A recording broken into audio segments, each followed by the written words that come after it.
Rishi Sunak will become the UK's next Prime Minister today after meeting King Charles at Buckingham Palace in the morning. The deep depression over Bangladesh, a remnant of cyclonic storm Sitrang, has further weakened into a depression.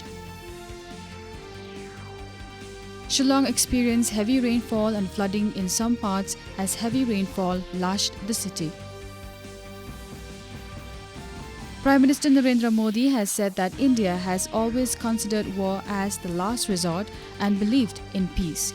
He said this while addressing the armed forces personnel in Kargil on the occasion of Diwali. India and a few other places in the world will witness a partial solar eclipse today. Most parts of India will be able to witness the event, except some parts of the northeast region.